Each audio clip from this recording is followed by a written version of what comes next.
Hello everyone, my name is Hardeep and welcome to my channel UPSC Mock Test. So guys, this is first video that I am about to create, which will be in a series of videos for current affairs. And specifically, we'll be focusing on the upcoming exam, which is APFC, EORO, and the other state exams like Punjab PCS, UP PCS, and other various state level exams. So how we are going to go about this is that there will be multiple videos I'll be creating over different topics for a given month. So my first series, as you can see on the screen, it is going to be for January. For January, I'm going to be covering various subjects like polity, economics, environment, geography, science and tech, government schemes, and etc. I hope you will like it because this video is unlike the other videos which you will be easily finding on YouTube, wherein you are actually not being able to test yourself on your knowledge for a particular topic with some relatable MCQs. So what I've tried to do for you guys is that there will be a topic that be taking you guys through at first, and post that there'll be some questions which will be around the same topic, maybe one, two, or three, and that will help us memorize the topic even better. And not only that, we'll also be able to revise that through later on because I'll be uploading the same in the PDF for you as well. So let's start with it. So the topic for today, it's the broad category that I'm taking is polity, and we'll be starting with January 25 current affairs. So let's begin with it. So the first topic that I have for you is it's about BNSS, which is Bharat Nagrik Suraksha Sanhita. So as you guys would know, कि July 24 last year, there were three different laws जिसको हम IPC, CRPC या Indian Evidence Act की तरह जानते हैं. Those laws were actually changed to BNSS, which is Bharatiya Nyaya Samhita, Bharatiya Nagrik Suraksha Samhita, and Bharatiya Sakshya Adhiniyam. These laws were apparently changed, and they are effective starting 1st of July. This is a quick highlight about BNSS 2023. It is replacing CRPC 1973 and it includes 531 sections. You guys can absolutely go through it. I will be, as I said, attaching the PDF to this YouTube video. What is this particular news about? Trial in absentia क्या है? So guys, as you would be aware of the fugitive economic offenders or any offender which is fugitive, मतलब जिसको हम भगोड़ा घोषित कर देते हैं, they are actually not available in the country. So at that point in time, it becomes a little challenging and difficult to continue the trial for that person because that person is obviously not available. So यहाँ पे अगर आप देखोगे, union home minister during the roll out of BNSS emphasized trial in absentia, मतलब कि if the person is absent, तब भी उस person के against ट्रायल हो सकता है. And it has now been added to section 356 of BNSS. ये अलाउ करता है court to proceed with the trial and conviction even if the accused is absconding, right? Okay, so I hope that you guys are being able to understand that what is the sanctity of this news and then why is it exactly important. So that's a very good decision taken by the government. And moving further, so what are the different conditions for trial in absentia? That is what we need to know. So first of all, the criteria is that the accused must be declared as such by the court. Court पहले तो किसी को fugitive या फिर भगौड़ा घोषित कर दें तब भी ये चीज़ को एप्लीकेबल किया जा सकता है. Persistent non-compliance with warrants or summons, obviously जब कोई इंडिया में अवेलेबल होगा ही नहीं, so that person will not be able to reply to the warrants and summons जो उनके एड्रेस पे जाते हैं, so that automatically includes that person to be eligible for trial in absentia. Mandatory publication in reasonable time उनको दिया गया है to be present in front of the judge or in the court, and convicted person can appeal within 3 years of arrest or surrender. अगर इस case के under, इस provision के under अगर that person is convicted, they can actually appeal within 3 years. अब बात करते हैं questions की. कुछ questions हैं and I'll be first reading out the questions and showing the options to you. Just try to maybe answer on your own on your own uh, paper or copy, or you can also try to comment this in the comment box. So the first question is, consider the following statements about the trial in absentia provision under BNSS 2023. So ये भारत नागरिक सुरक्षा संहिता की बात कर रहा है, which is the CRPC. Okay. So accused must be declared a proclaimed offender before invoking trial in absentia.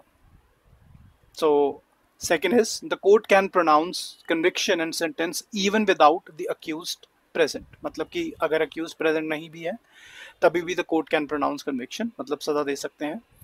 The convicted fugitive cannot appeal under any circumstances. So these are the three statements. So now before we actually get to the answer, and this is like the latest pattern that the UPSC is following, मैंने कुछ questions के अंदर वो pattern भी include करने की कोशिश करी है, और कुछ क्वेश्चंस के अंदर we have the normal elimination rule that can also be applicable. So if we just like try to eliminate the options again, we of course would know that this option that we see, that convicted fugitive cannot appeal under any circumstances, this looks a little too much. So obviously this is something which is incorrect. So we are left with either one statement is correct or two statements are correct. तो three तो हो ही नहीं सकता, तो ये option तो नहीं है. और accused must be declared a proclaimed offender before invoking trial in absentia, ये हमने अभी देखा कि accused must be declared as such by the court. So this is one of the condition, right? And the court can pronounce conviction and sentence even without the accused presence. I think that's the main motive, that's the main purpose why this section was added. So this is also true. So the correct answer for this question will be 2. So let's have a look. In fact, that's true. Answer B, 2. So statement 1, proclaimed offender declaration is a mandatory condition, and courts can now try, convict and sentence such accused. The law allows an appeal within 3 years of arrest or surrender. Okay. Next question is, which of the following best explain the rationale for introducing trial in absentia in BNSS 2023? कि ये लाया ही क्यों गया है? What do you think is the best matching statement to describe this? So the first one is to enable instant punishment in all criminal cases, which doesn't seem like to be right. कि enable instant punishment, it's not true, of course. Second one is to expedite justice in cases involving willful absconders and fugitives. I think this looks, or this sounds a little better to me. Third one is to punish accused persons without judicial review, which is absolutely against the constitution. So this cannot be true. To eliminate need for witnesses during trial. So this again is not correct. So the correct answer will be B. Let's have a look at the explanation. So the provision is not for all cases, but for those involving deliberate evasion of justice, and it ensures that justice is not held hostage by fugitive economic offenders or serious criminals. Okay, so I think that you guys are good with this question as well. There's one more. This is that elimination part. So let's see if you guys can do it. You can just try to pause the video and then simultaneously try to answer the question. So the question is, which of the following statements is or are true about the appeal mechanism under trial in absentia? कि appeal mechanism जो है उसके बारे में क्या सही और क्या गलत है? The right to appeal is completely barred once the trial is concluded. कि मतलब आप तो अपील कर ही नहीं सकते हो एक बार ही ट्रायल खत्म हो गया तो. The convicted person can appeal within 3 years of arrest or surrender. I think this is what we saw ऊपर कि 3 साल तक there is time that person can actually appeal. So this should be correct. High Court must reverse the sentence automatically upon appeal. So this does not happen. High Court does not automatically reverse. जैसे appeal हुई तो फिर क्या फायदा हुआ? मतलब if I've just appealed, High Court should automatically be reversed. So this is a very negative kind of a statement. So yes, of course, the correct here which is the correct answer here would be B, which is 2 only.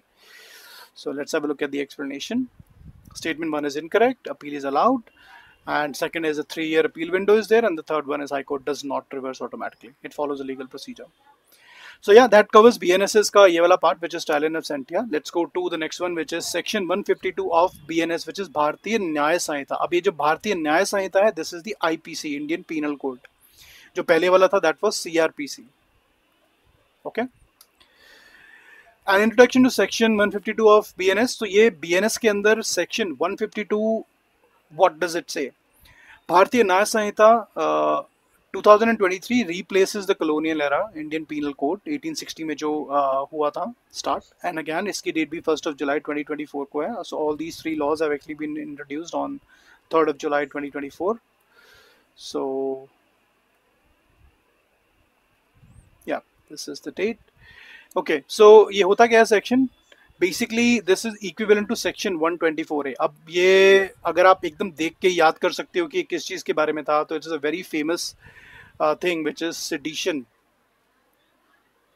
It's the sedition law, and it has actually been asked previously by UPSC or other state level examinations as well. So 152 जो section है, section 152 of IPC, it has now replaced it, this section 124A. But like what is the different condition or different fields that have been added? So let's have a look at that. Whoever purposely or knowingly by words, signs, visible representation or electronic communication or use of financial means excites or attempts to excite secession. Secession का मतलब है कि India से हमें अलग कर दो. Armed rebellion मतलब कि एक पूरा विद्रोह खड़ा कर दो. Subversive activities मतलब activities which are again against the country, or encourages feelings of separatist activities, which is again the same as secession, or endangers sovereignty, unity and integrity of India, shall be punished. और जब punishment होगी तो कितने साल की होगी? 7 years of punishment, and it replaces of course section 124A. Now it becomes a little wider than 124A, और उसका कारण है ये दोनों चीजें, which is subversive activities, and the second one is the feeling of separatism. Again, this is very wide term, this is very broad term, it has not been defined to a very narrow thing कि ये particular thing होगी तो होगा. I mean, anyone can be actually challenged that this person was promoting subversive activities. So that is, I think, the point of contention here. And the next thing is that it is now included electronic communication, financial means and symbols. So I think this is something which is new. So of course, now we are getting into the 21st century trend, which is the IT trend and all that. So that is what it means to say that it is maybe including the social media, कि social media के जरिए कोई अगर करना चाहता है कुछ ऐसा, that किसी ने एक page बना लिया कि follow this page and we want to divide India or something of that. So I think that is completely not acceptable, and then that can actually be called valid charge against that person. Status law has not been stayed or struck down, and it is active since July 1, 2024. This is as per January 2025. I would want you guys to actually go and explore कि अभी उसके बाद January 25 के बाद अभी तक within this year has there been any change to this law, or is it still the same? Of course, I'll be covering in the upcoming videos as well, but yeah, it's good for you to revise it. So key concerns raised, again, the key concern is subversive activities, and it encourages feelings, which is so very, very lacking in terms of its very clear definition. तो वो available नहीं है. No judicial review built in. So unlike UAPA, which is Unlawful Activities Prevention Act, there is no preliminary scrutiny before arrest. Similar offenses already exist under UAPA and NSA, etc. So ये सब चीजें हैं, please go through it, but let's just try to solve an MCQ. So the question is, which of the following statements about section 152 of BNS are correct? It uses terms like subversive activities and encourages feelings of separatism. Of course, हमने देखा, this is true. It punishes such acts with a maximum sentence of 3 years. So no, it is not 3 years, it is rather 7 years. And it explicitly defines the term subversive activity, so it's not true. So ये भी गलत है, ये भी गलत है. So which means that the only correct answer is the first one, which is only one. Let's have a look. So that's right, only one. First one is right, rest two are incorrect. Okay, let's go. Punishment is up to life imprisonment. Let's have a relook at it. Just a moment, I could have missed out on it. So it's actually up to 7 years to life imprisonment. So 7 साल से लेके आपको उम्र कैद तक की भी सजा हो सकती है. Okay, so don't only take it till 7 years. It is 7 years or life imprisonment. Okay, so the next is centre urges to implement section 479 of BNSS. अब फिर दोबारा से BNSS आ जाता है. BNSS कौन मेरे को बताएगा कि it is replacing which law? Is it the IPC or is it the CRPC or is it the Indian Evidence Act? So it is the CRPC. Okay. So section 479 what does it exactly say? कि जो हमारे under trial prisoners है ना, it aims to address the critical issue of under trial prisoners who remain in jails for prolonged periods without conviction. कि मतलब किसी के ऊपर कोई केस हुआ, उसके बाद वो जो था पुलिस कस्टडी से जुडिशियल कस्टडी में गया दैट पर्सन, और उसके बाद वो जेल में ही है, अभी तक उनकी कोई सुनवाई हुई नहीं है, उनको दोषी साबित नहीं किया गया है. सो उस कंडीशन को इम्प्रूव करने के लिए, so that we are reducing the number of under trial prisoners, this particular section has been introduced. अभी का अगर हम कुछ स्टैटिस्टिक्स देखें तो टोटल हमारी जो present population, this is based out of 2021, total 5.5 lakh जो लोग हैं there in the prison, and under trial prisoner का जो परसेंटेज है that is 77%. So you guys can imagine close to 4 lakh people were in jail and they were never convicted. उनको कोई भी सजा नहीं हुई है, बट उनका क्योंकि केस चल रहा है वो जेल में है. जो पहले लॉ गवर्न करता था that was 436A of CRPC and now it has been changed to section 479 of BNSS. तो ये होता क्या है basically, if an under trial prisoner has undergone detention for a period extending up to 50% of the maximum sentence specified for the offense, they shall be released on bail by court. मतलब अगर let's say कि उनको जो सजा होनी थी वो होनी थी 4 साल की, और अभी तक उनको कोई सुनवाई नहीं हुई है, बट अब उनका जो पीरियड है जेल में that is more than 2 years, so in that case they can be granted a bail. Okay, हालांकि unless the court after hearing the public prosecutor records reasons in writing for continued detention. अगर कोई public prosecutor के कहने पे कुछ reasons मिलते हैं कि that this is still a person which can create chaos in the society or maybe any other reasons, तो उस केस में बेल तब भी डिनाई हो सकती है अगर वो 50% से ज़्यादा की जो टाइम है, वो टाइम पीरियड है, उन्होंने जेल में बिता दिया है. So it is not a hard and fast thing that it has to happen कि आपने अगर आपकी सज़ा आपके जुर्म के हिसाब से अगर 4 साल थी और आपने अगर 2 साल से ऊपर काट लिया है तो आप बरी हो ही सकते हो. ऐसा नहीं है, ऐसा ज़रूरी नहीं है. But is this something that is a recent addition? No, it actually was there in the previous CRPC as well, and it has been continued in this BNSS as well. But just that the center is now putting in a little more pressure, or maybe just trying to expose this particular section to all the state governments so they can implement it. So इसकी जो implementation है उसमें कमी है.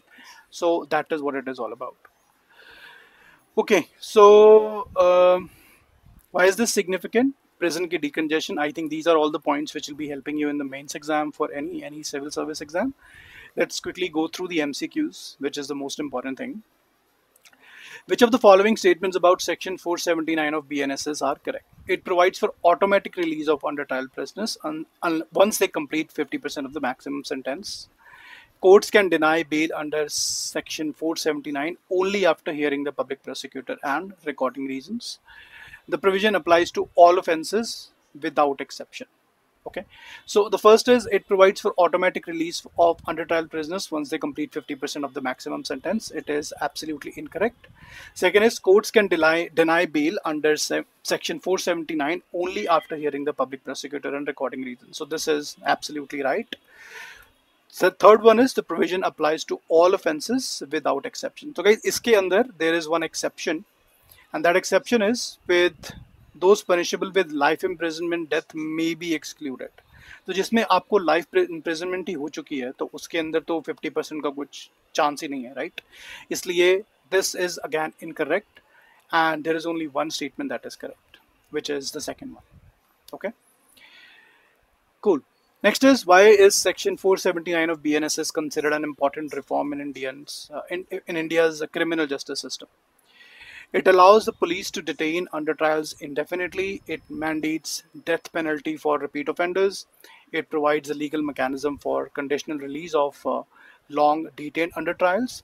It replaces plea bargaining for petty offenses. So, of course, the answer is C.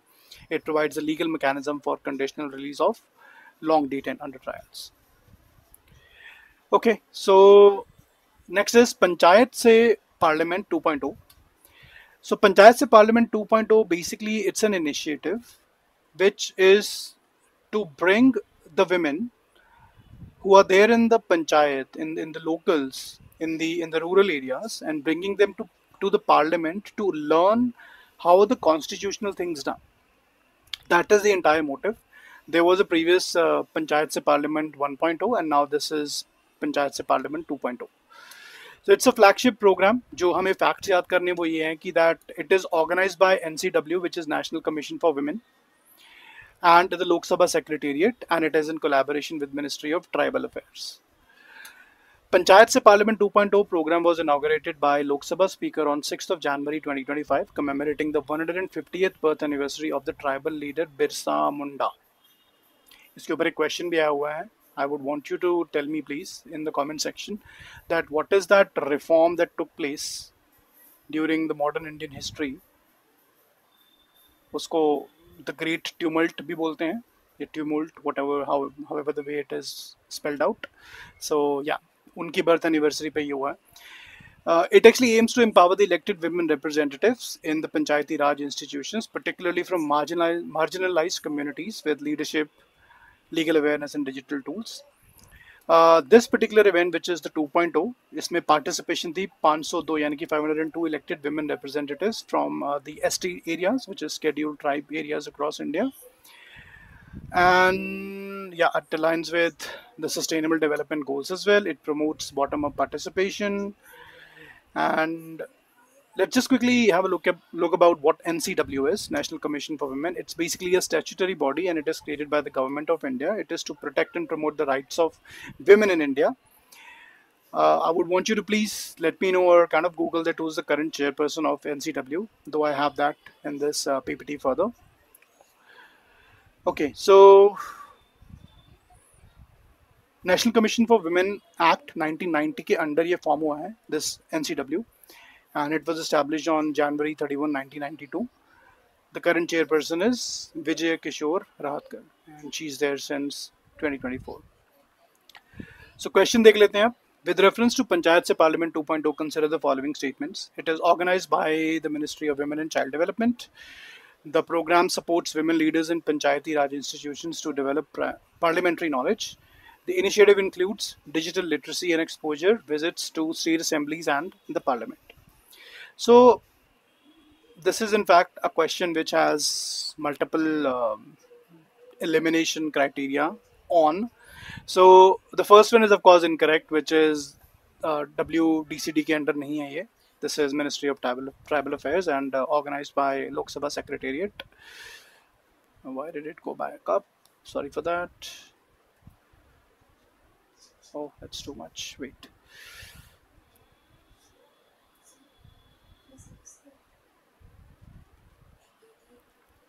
Okay, yep, here we are. So अगर one गलत है तो ये गलत हो गया, ये गलत हो गया, ये गलत हो गया. This is the answer, and that's in fact the answer. Let's have a look. 2 and 3. Statement 1 is incorrect. The initiative is run by the Ministry of Tribal Affairs, and the rest of the options are correct.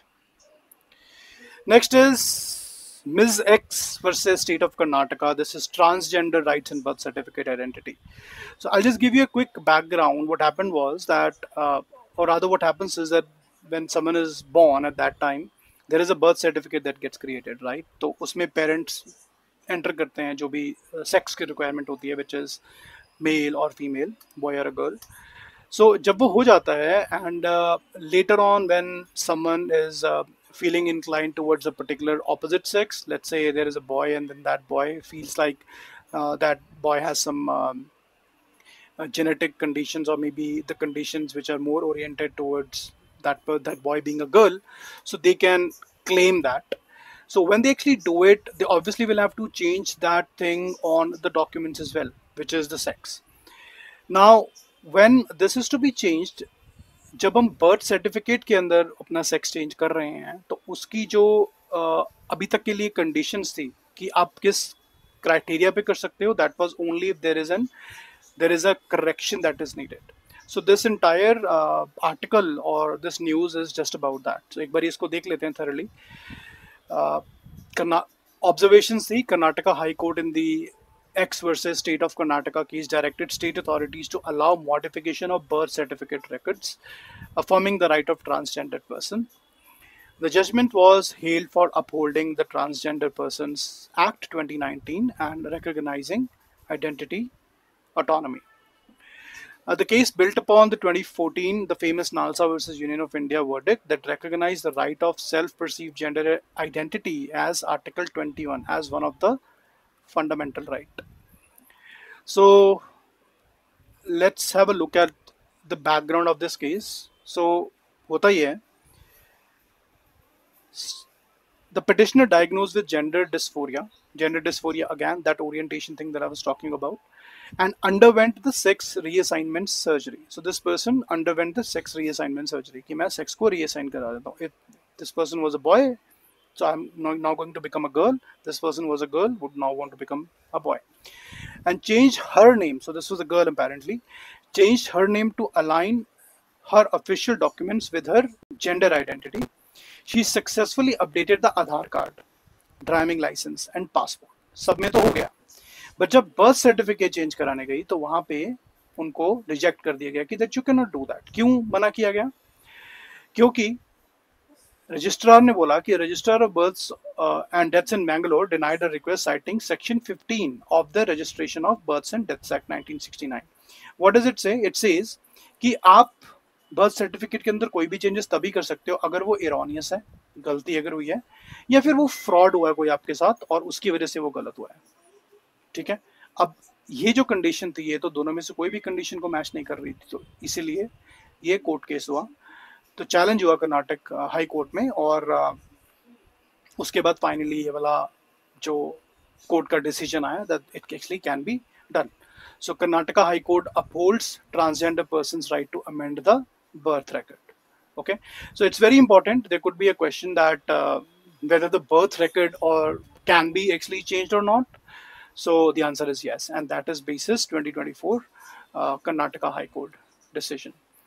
So MCQs अब देख लेते हैं. With reference to Ms. X versus State of Karnataka 2024, consider the following statements. The High Court allowed the change of gender in birth certificate without the need for sex reassignment surgery. The court relied on provisions under the Transgender Persons Act 2019. Okay, the judgment reversed the Nalsa verdict of 2014. It affirmed that gender identity is a part of the right to privacy and dignity. अब इन सब में से मेरे को जो लग रहा है, I mean, if I'll be just trying to attempt this question for the first time, I would say that this statement is correct to me because it's a positive looking statement, that it affirmed that gender identity is part of the right to privacy and dignity. And the court, the judgment reversed the Nalsa verdict of 2014. So that's actually not correct. It never reversed that thing. High Court allowed the change of gender in birth certificate without the need for sex reassignment surgery. So that is again correct. And then the court relied on provisions under the Transgender Persons Act 2019. So let's have a look at the provisions. किस provisions के अंदर बात हुआ था? 2019 Act and its rules. So I'll just show it to you here.